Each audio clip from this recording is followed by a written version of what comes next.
18,000 കോടി രൂപ കടമുണ്ടായിരുന്നു ഡൽഹി. ഇന്ന് 8,000 കോടി രൂപ കടമുള്ളൂ. ഇത്രയും സൗജന്യങ്ങളെല്ലാം കൊടുത്തിട്ട്.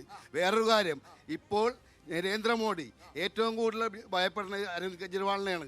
അത് ഇ വന്ന് 8 പ്രാവശ്യം 10 പ്രാവശ്യം മനസ്സ് വലപ്പാമ്പിനെ കാണിച്ച് പേടിപ്പിച്ചാൽ നടക്കൂല. ഇന്ത്യയുടെ മാറ്റം ഇവിടെ തുടങ്ങി കഴിഞ്ഞു.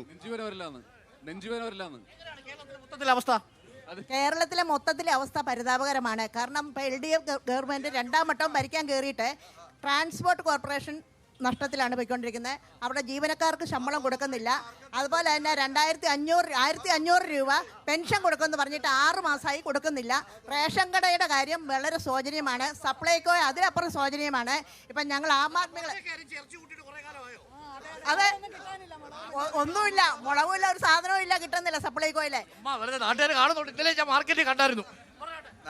രാജ്യത്തിന്റെ പ്രധാനമന്ത്രി പറയുന്നത് ആസാദിക അമൃതോത്സവം എന്ന് പറഞ്ഞത്. കർഷകർ 1,00,000 ആൾക്കാർ ഇപ്പം മരിച്ചു കഴിഞ്ഞ ഈ രാജ്യത്ത്, ഇവിടുത്തെ ദളിത് പിന്നോക്കക്കാരുടെ രാജ്യത്ത് തല്ലിക്കൊന്ന് കരിമ്പിന്റെ ചോട്ടിലിരുന്ന മതന്യൂനപക്ഷങ്ങൾക്ക് ഈ രാജ്യത്ത് ജീവിക്കാൻ പറ്റാത്ത ദുസ്സഹമായ സാഹചര്യമാണ്. കുക്കികളും മെയ്ത്തികളും എന്നും പറഞ്ഞുകൊണ്ട് നമ്മുടെ രാജ്യത്ത് മതന്യൂനപക്ഷങ്ങളെ ആട്ടി ഓടിക്കുകയാണ്. ഏതാണ്ട് ക്ഷേത്രത്തിൽ പുനഃപ്രതിഷ്ഠാ മഹോത്സവം നടത്തുന്ന മാതിരിയാണ് രാജ്യത്തിന്റെ പ്രധാനമന്ത്രി ഈ ഭരണഘടനയെ വെല്ലുവിളിച്ച് മുന്നോട്ട് പോകുന്നത്.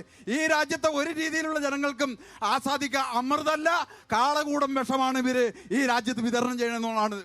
ഷൈജു, വളരെ പ്രധാനപ്പെട്ട കാര്യം, 36% ക്രിസ്ത്യൻ വോട്ടുകളുള്ള കൊച്ചി മണ്ഡലത്തിലാണ് നമ്മൾ സംസാരിക്കുന്നത്. മണിപ്പൂർ ഈ തെരഞ്ഞെടുപ്പിൽ ഒരു ചർച്ചാ വിഷയമായാൽ നിങ്ങൾ വീണ്ടും പ്രതിരോധത്തിലാകുമോ എന്നാണ് ചോദ്യം. മറുപടി പറയാൻ വരട്ടെ.